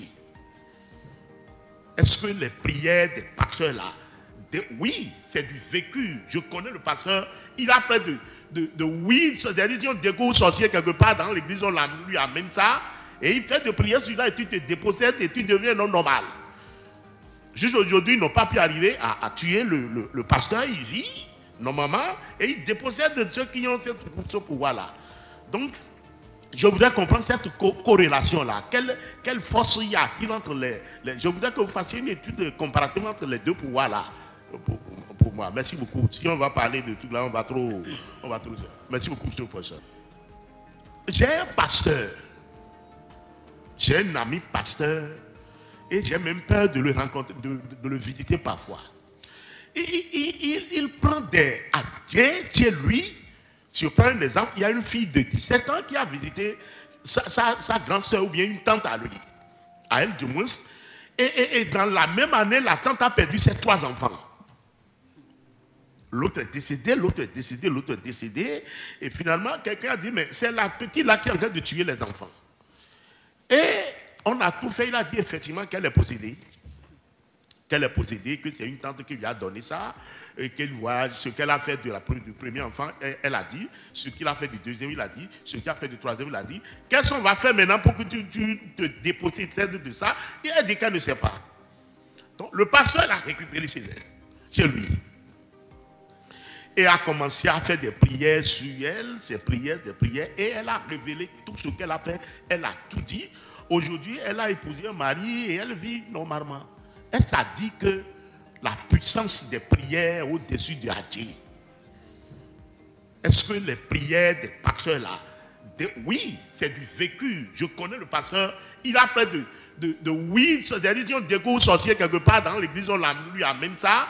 Et il fait des prières sur là et tu te dépossèdes et tu deviens un homme normal. Juste aujourd'hui, ils n'ont pas pu arriver à tuer le pasteur, il vit normalement et il dépossède de ceux qui ont ce pouvoir-là. Donc, je voudrais comprendre cette corrélation-là. Quelle force y a-t-il entre les... Je voudrais que vous fassiez une étude comparative entre les deux pouvoirs-là. Pour moi. Merci beaucoup. Si on va parler de tout là, on va trop... Merci beaucoup, monsieur le professeur. Merci, Monsieur le Président. Monsieur le Président, je confirme ici qu'effectivement le FA est une science. Vous devez savoir la région d'Onigolo, c'est dans la commune de Cobin. Ça là, c'est un témoignage d'abord que je veux faire. C'était de la brousse. Au moment, avant la découverte de la cimenterie, il n'y avait que de la brousse. Donc les parents se sont retrouvés et veulent créer le marché d'Onigolo. Et pour ça, il faut consulter le FA. Donc, ils ont amené le Bokono, ils ont consulté le FA et le FA dit que ici, là, ce n'est pas un marché. Mais plus tard, ce serait une ville. Ça peut être dans 50 ans, dans 60 ans. Ils ont fait les sacrifices, ils ont dit que tôt ou tard, Onigolo sera une ville, une cité. Aujourd'hui, ça s'est confirmé. Pour acheter une parcelle à Onigolo aujourd'hui, il faut avoir le million. Donc c'était ça.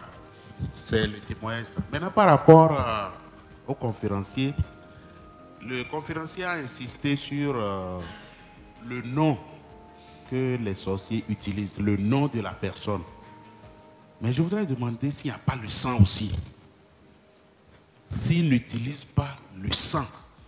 Parce que dans certaines contrées, les gens affirment que c'est par le sang qu'ils arrivent à atteindre les objectifs. Je voudrais aussi demander s'il y a un âge minimum pour se faire initier. Parce qu'il n'est pas rare d'entendre à travers les vidéomégons que nous prenons aujourd'hui qui en ont. Et dans la plupart des familles, c'est à partir des vidéomégons là. Et comme mon prédécesseur vient de le dire, il n'a pas menti. Ça s'est passé aussi chez nous, où la petite a avoué à l'âge de 14 ans, 15 ans. Donc ça veut dire quoi? Ça veut dire que l'initiation, à partir d'un âge, même avant l'âge adulte déjà, on te montre déjà les secrets. Donc je voudrais que le conférencier, quand il va prendre la parole tout à l'heure, qu'il puisse nous dire, est-ce que réellement il n'y a pas un âge limite pour initier donc Ensuite, il a encore ajouté que c'est surtout les femmes. Mais chez nous, les gens disent non. Les gens disent non, qu'il y a les hommes aussi dedans. Et que sans les hommes, il n'y a pas la force nécessaire. C'est ça qu'on nous a enseigné chez nous là-bas. Mais je vois que ça va en contradiction avec ce que j'ai entendu ici ce matin.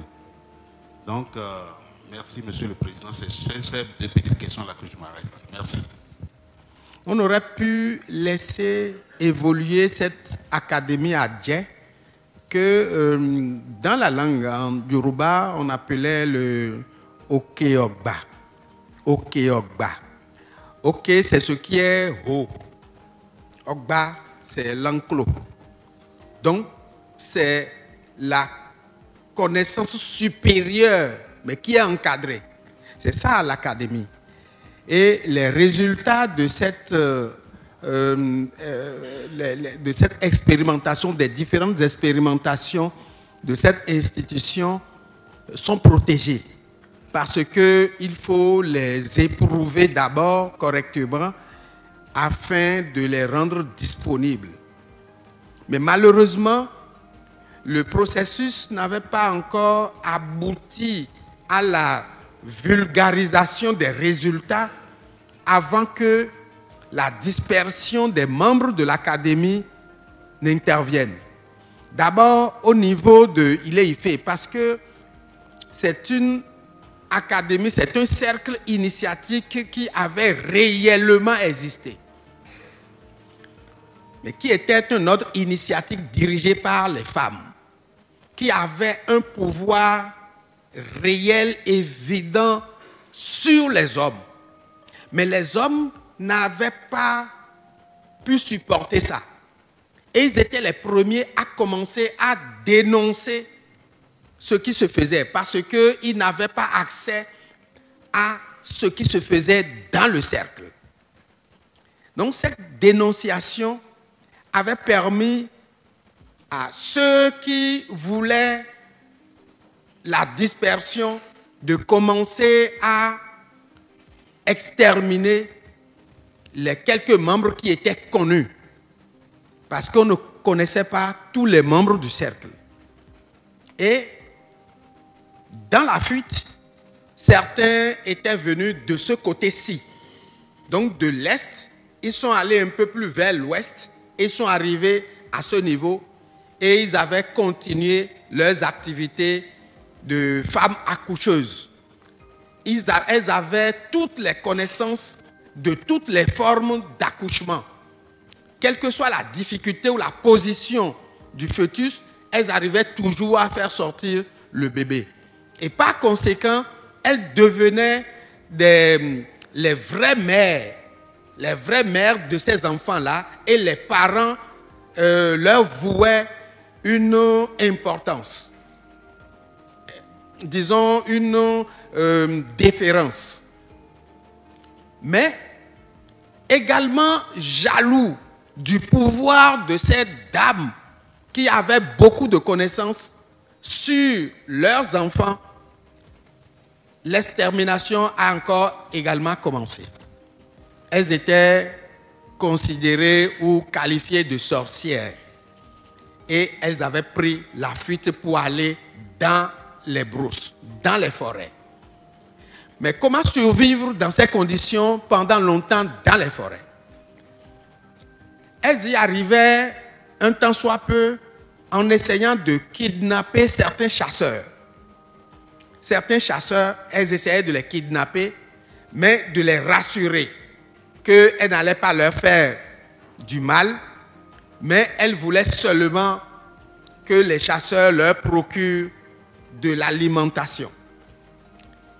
Et en retour, elles apportaient les solutions à tous les problèmes ou aux préoccupations de la ville. C'est pour cela que certains chasseurs étaient devenus des gens de pouvoir. Et lorsque les chasseurs revenaient en ville et il y avait des difficultés de maladie, elles allaient dans la brousse poser le problème, mais les Adjers ou les Minona demandaient de la nourriture. C'est pour cela qu'on dit Yenachena. On va adjurer les nains, on va adjurer les mères. Et on faisait des repas et on interdisait à ceux qui préparaient les repas de goûter même. Et on leur demandait d'aller déposer ces repas à tel endroit ou à tel autre endroit. Et le lendemain, lorsque vous allez, vous ne trouvez plus rien du tout. Elles venaient prendre et elles s'alimentaient comme ça. Et lorsque, après les représailles, certaines survivantes ont pu revenir dans la ville, elles avaient exercé effectivement les représailles sur ceux qui les avaient dénoncés. D'où la partie négative, la partie destructive de la sorcellerie, c'est-à-dire le pouvoir pour faire du mal, en réalité. Mais au départ, c'était un pouvoir pour sauver, pour guérir et pour soigner. Mais nous devons comprendre que c'est humain. Tout pouvoir peut détruire comme cela peut construire. Prenez l'exemple des armes de destruction massive, les armes nucléaires par exemple. Donc, si on arrive à parler de la sorcellerie qui détruit, c'est par là. Mais, comme l'autre l'a dit, science sans conscience n'est que ruine de l'âme. Vous avez un pouvoir, vous avez fait le serment de ne défendre que ou de ne protéger que la vie, vous ne devez pas utiliser ce pouvoir pour détruire. Et dans les cas de force majeure où ce pouvoir sert ou a servi à détruire, ceux qui sont dans cette posture ont également une vie de déchéance. Regardez-les. Aucun sorcier n'est jamais heureux. Aucun sorcier n'a jamais mené une vie heureuse. Parce que, sur le plan négatif, bien entendu, parce qu'ils ont violé le serment qu'ils ont prêté. Le serment de l'initiation vous interdit de faire du mal ou de détruire la vie. On vous dit, on met dans vos mains un pouvoir et ce pouvoir ne doit jamais servir à détruire la vie. Et ceux qui violent ce pouvoir-là tombent inexorablement dans la déchéance. C'est une vue de l'esprit que de dire il y a la sorcellerie blanche, il y a la sorcellerie noire. La sorcellerie, c'est le pouvoir, c'est la science et c'est la sagesse. C'est ça. Il y a tellement de questions que je ne sais pas par où commencer. Je vais rapidement parler de... quelqu'un a parlé de Okpele. Les normes de fabrication de Okpele. En réalité, Okpele, qui est un mot yoruba bien entendu, est un outil. C'est pour cela qu'en tant que Bokono, moi, je n'utilise pas le Okpele. Et puisque je ne suis pas dans la consultation en clientèle, le Okpele est un outil. Ce n'est pas le fad du tout. C'est un outil qu'on conçoit. C'est vrai qu'on peut le consacrer pour qu'il puisse dire la vérité. Mais Okpele, en tant qu'outil, peut périmer. Parce qu'il peut toucher des éléments qui vont violer sa sacralité.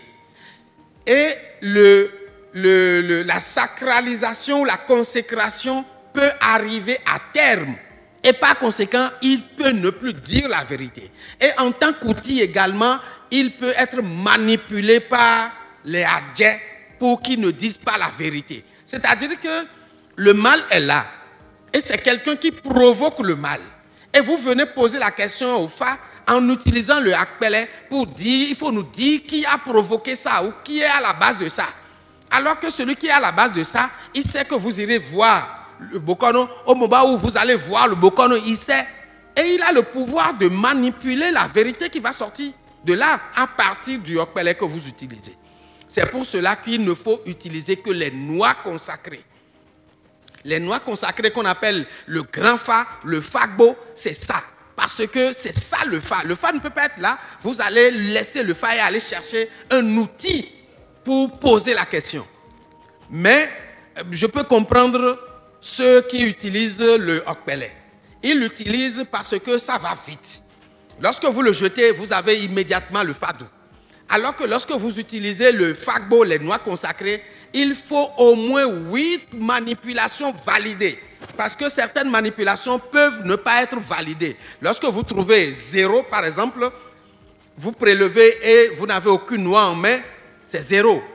Ça n'a pas de valeur à ce niveau-là, au niveau du Fa. Quoiqu'en informatique, cela a une valeur, bien entendu. Mais à ce niveau, ça n'a pas de valeur. Mais lorsque vous trouvez 3, vous trouvez 4, cela n'a pas de valeur non plus. Il faut trouver au moins 1 ou 2 pour que le Bokono puisse tracer 1 lorsqu'il trouve 2 ou pour tracer 2 lorsqu'il trouve 1. C'est pour cela que c'est long à utiliser. Et ceux qui sont en consultation, en clientèle, lorsque vous avez beaucoup de clients qui sont là, vous ne pouvez pas logiquement ou du moins facilement utiliser le Fagbo, on utilise le Okpele et par conséquent beaucoup de risques de dénaturation de la vérité ou de l'information. L'information peut ne pas être réelle lorsque vous utilisez ça. Les têtes d'Ifé et les perles, qu'est-ce qui nous prouve qu'elles ne sont pas venues d'ailleurs? Regardez cette tête d'Ifé là. C'est le type Yoruba qui est là. Regardez d'abord la forme, l'harmonie qu'il y a dans le visage. C'est le type Yoruba. Et vous avez les scarifications qui sont là, qui caractérisent ce type d'ethnie que nous avons. Donc, incontestablement, c'est eux. Et les perles. Mais prenez le mot adje et prenez le mot dje. Le mot adje qui est en Yoruba, le mot adje qui est en Yoruba et le mot dje qui est dans les langues du groupe du continuum dialectal B. Dje qui signifie la perle. La perle caractérise qui et quoi? La perle caractérise la femme. Prenez une fillette qui vient de naître. Une fillette qui vient de naître. C'est un bébé, il vient de naître. Mettez-lui une perle autour de la hanche et immédiatement vous avez la femme là. Immédiatement vous avez la femme.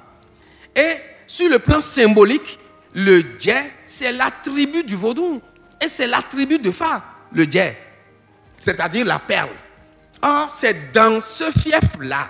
Et ceux qui fabriquaient ça, c'était les femmes qui fabriquaient ça.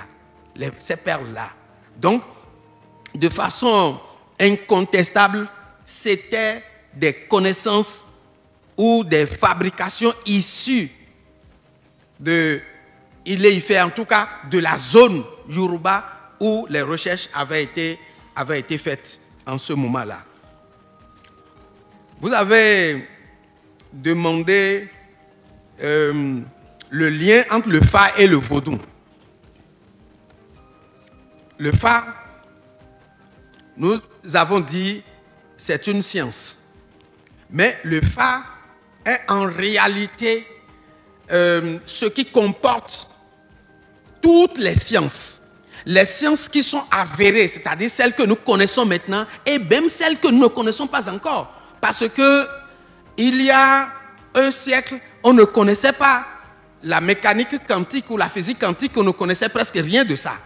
Mais à partir du début du XXe siècle, on a compris qu'il y a quelque chose qu'on appelle la mécanique quantique. Et lorsque nous avons regardé dans le Fa, nous avons trouvé ça. Le Fa, nous connaissons le Fa par la divination.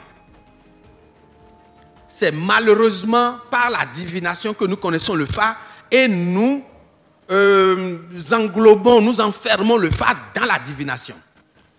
La divination n'est qu'une infime partie du Fa, une infime partie. Tout ce que nous appelons le beau est dans le Fa.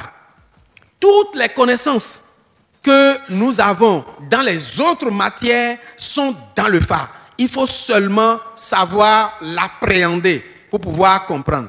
Ici, nous utilisons le mot Fa pour désigner la chose, mais ailleurs, dans le septentrion, par exemple, ce sont les mêmes méthodes presque, mais qui ne portent pas le nom Fa ou Ifa. Mais c'est en réalité la même chose que nous avons.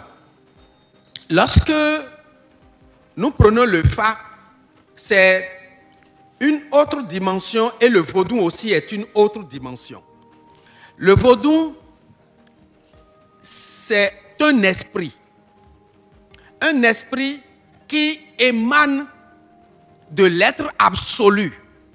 C'est un esprit qui émane de l'être absolu, non pas par engendrement, mais par émanation. L'être absolu n'a pas engendré les vaudous. Les vaudous émanent plutôt de l'être absolu et se répartissent dans les éléments de la nature. C'est pour cela que les vaudous essentiels que nous avons sont des éléments de la nature tels que l'air, l'eau, le feu et la terre. La terre avec Chankpana, le feu avec Shango, l'air avec le Dan et l'eau avec le Tohosu.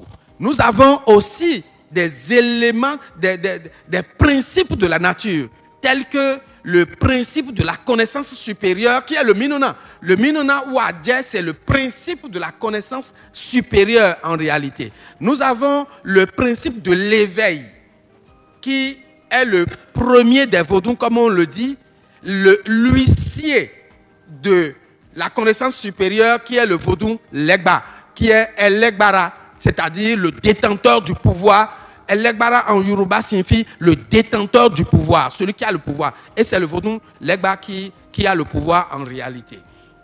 Et qui est le principe de l'éveil. C'est pour cela qu'il est le gardien du seuil. Le Legba est toujours au dehors pour garder la maison. C'est parce qu'aujourd'hui, on est dans les villes que nous allons mettre nos Legba dans les chambres à coucher, où on va cacher ça pour ceux qui ont ça. Mais sinon, c'est à l'entrée de la maison, comme les Tolegba sont à l'entrée des grandes villes, réellement. L'honorable Agongbono a raconté l'histoire du roi Béanzin. C'est vrai. C'est attesté ce qu'il a dit par rapport à la mort du président Carnot. C'est le jour où on a révélé, ou du moins on a fait comprendre à Béanzin qu'il ne peut pas le rencontrer, qu'il a fini avec lui. En tout cas, que le président est décédé.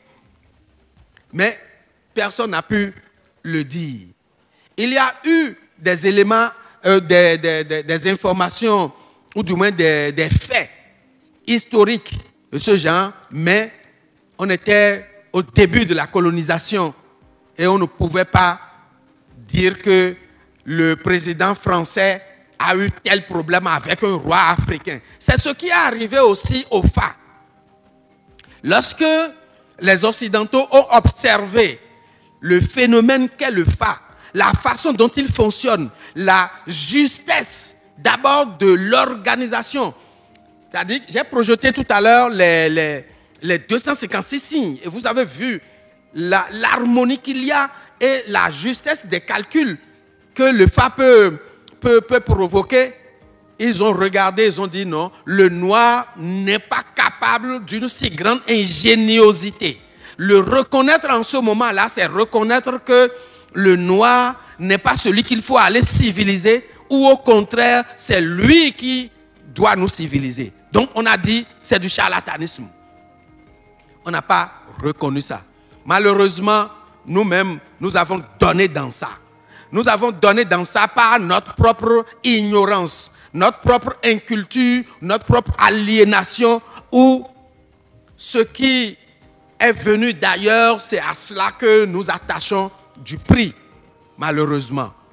Mais aujourd'hui, je crois que les uns et les autres sont en train de comprendre. Le pasteur qui prie, soi-disant pour dire qu'il veut chasser Adjé, c'est que ce pasteur détient des éléments d'initiation au pouvoir Adjé. En réalité, c'est ça. Mais la plupart ceux qui se disent pasteurs, disons-nous la vérité, ceux qui se disent pasteurs et qui sont là aujourd'hui et on dit, ils font des merveilles, ils viennent voir qui pour qu'on puisse leur donner les choses. Mais c'est ça le problème. Mais oui. Mais c'est-à-dire qu'ils viennent puiser dans nos propres forces, dans nos propres réserves, dans nos propres ressources, pour dire qu'ils sont en train de faire ceci ou de faire ça. Honorables mesdames et messieurs, comme on dit chez nous, nous connaissons le nom du Vodunsi, pourtant nous l'appelons Vodunsi. C'est-à-dire que nous connaissons le nom profane de la personne qui est devenue initiée, mais on n'appelle plus ce nom profane-là, on appelle le nom d'initié. C'est-à-dire que nous connaissons bien ce qui se passe dans ce domaine-là et nous essayons de nous en accommoder un temps soit peu. La question de... C'est le professeur qui parle. Ceux qui sont sorciers malgré eux. Ceux-là, en réalité, ne sont pas sorciers parce qu'ils n'ont pas conscience de ce qu'ils sont en train de faire.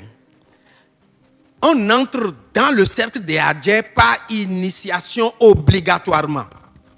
Et pour pouvoir y aller, il faut que vous soyez coopté. Si vous n'êtes pas coopté par quelqu'un qui est déjà dedans, qui vous a... Oui, c'est le parrainage que j'appelle la cooptation. Par quelqu'un qui est déjà dedans et qui vous connaît et qui peut attester de votre moralité, de la solidité de votre épaisseur ontologique, vous ne pouvez pas y entrer. Donc, lorsque vous y entrez, il y a des étapes, puisqu'il y a une formation à l'intérieur. Ceux qui deviennent brutalement, ou ceux qu'on croit devenir brutalement sorciers, c'est ceux qui ont la possibilité de faire une seule opération, sans connaître réellement les modes d'opération. C'est pour cela qu'ils échouent souvent. C'est pour cela qu'ils échouent souvent. Et ils sont sanctionnés. Lorsqu'ils échouent et qu'ils sont démasqués, ils sont sanctionnés. Sanctionnés pour avoir utilisé une méthode qu'ils ne maîtrisent pas. Ils devraient utiliser ces méthodes-là avec la tutelle scientifique ou par élévation dans les différents degrés de l'ordre, en réalité. Élévation initiatique, merci de m'avoir prêté le mot.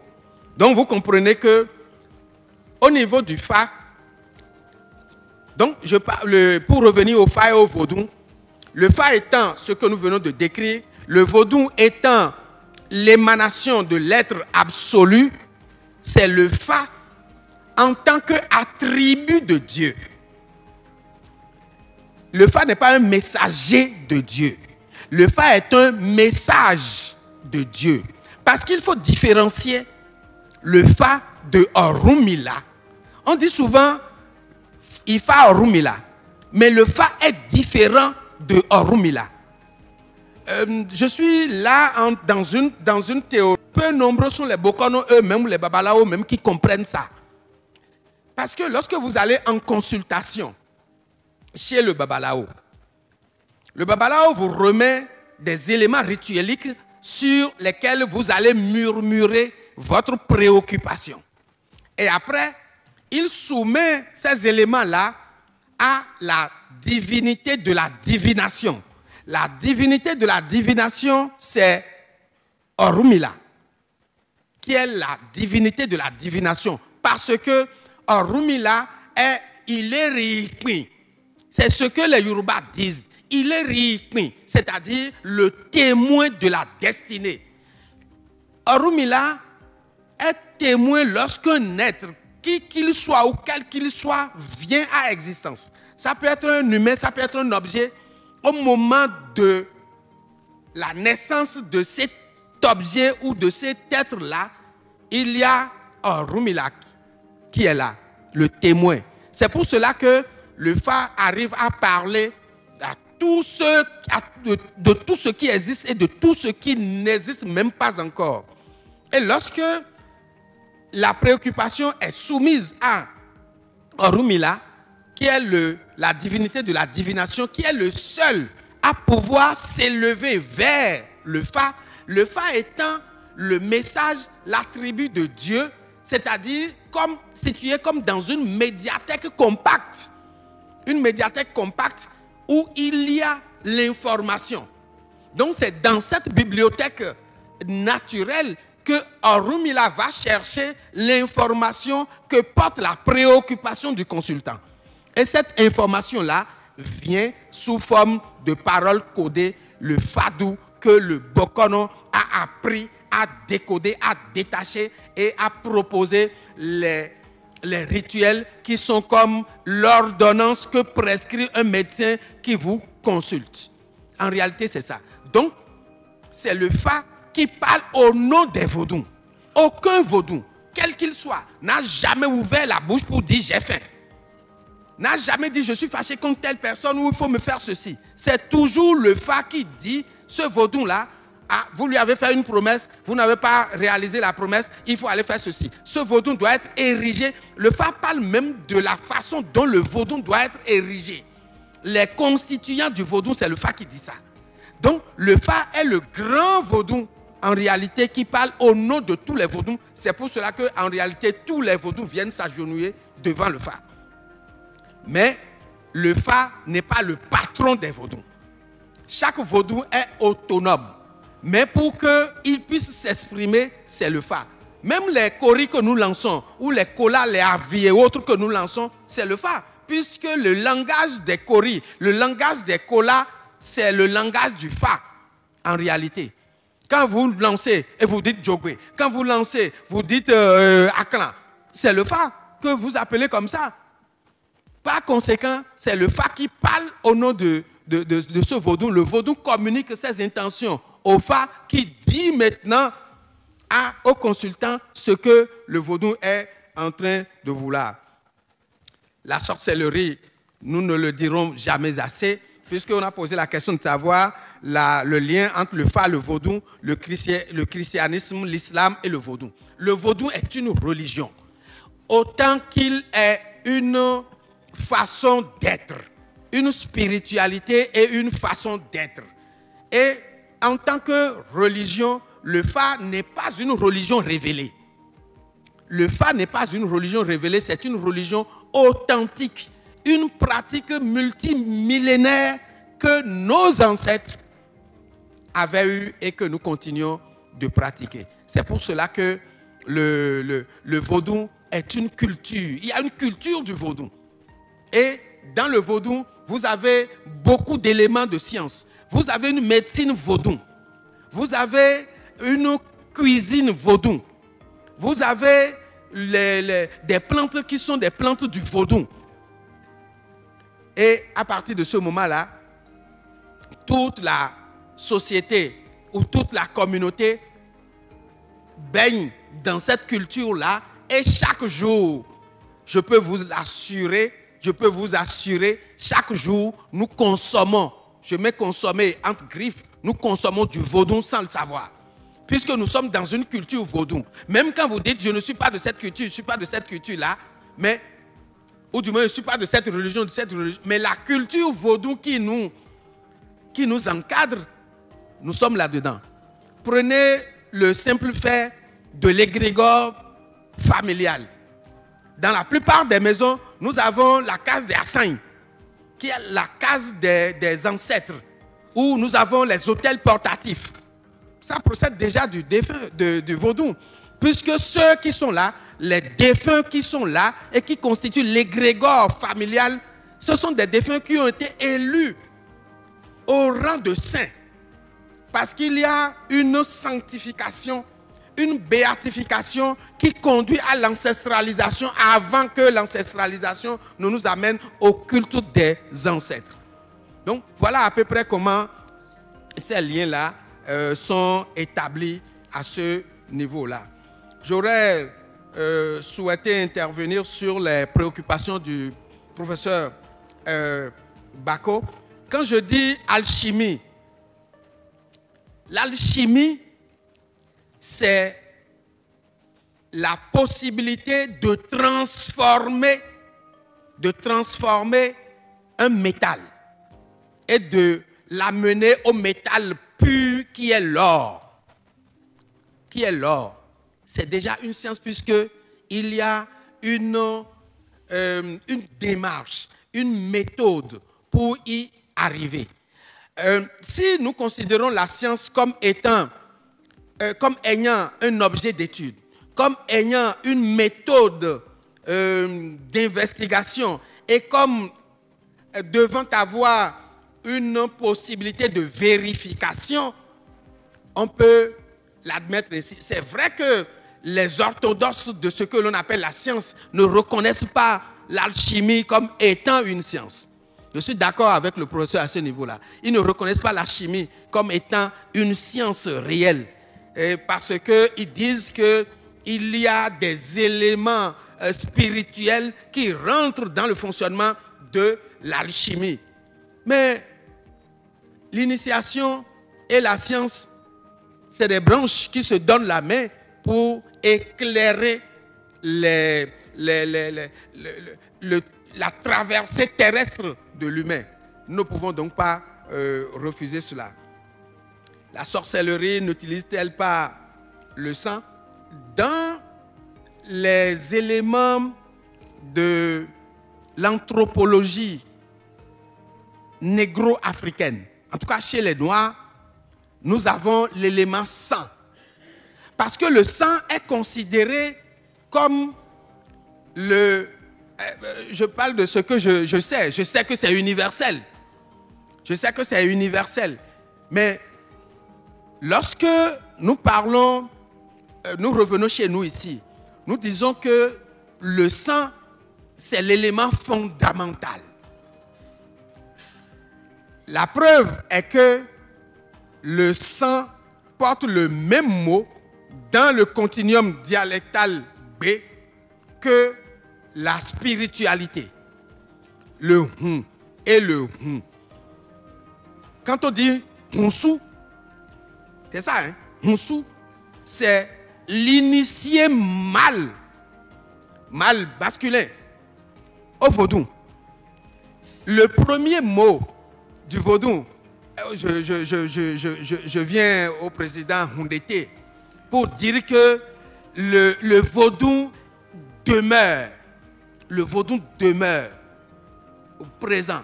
Il demeure présent. Le vaudou demeure. C'est ça Hundete. Donc, c'est le rapport entre le sang et le vaudou. Le sang comme un élément vitaliste. L'élément de la vitalité de la philosophie africaine. Nous avons les 4 éléments que tout le monde connaît, mais en réalité, il faut y ajouter ce 5e élément-là, qui est le sang. Chez les Chinois, vous avez le bois qui s'ajoute comme élément chez les Chinois. Mais chez nous, en réalité, il faut y ajouter le sang parce que le sang porte la vie. C'est pour cela qu'on défend à ceux qui pratiquent le vaudou d'avoir du sang sur leurs mains. Quand je dis le sang, c'est le sang humain. Le sang humain. Lorsque vous avez le sang sur votre main, c'est que vous n'êtes plus pur pour aborder les vaudous. Vous serez déçus. Que l'on sache que vous avez eu ça sur les mains ou que l'on ne sache pas, vous serez obligatoirement déçus parce que lors de l'initiation au vaudou, vous avez fait le serment. Vous avez fait le serment de protéger la vie. Et ce qui est important, et il faut que les gens comprennent, ceux qui croient que dans le vaudou, il y a sacrifice humain, il faut qu'ils comprennent que dans le vaudou, le serment a une phase que l'on appelle l'auto-imprécation.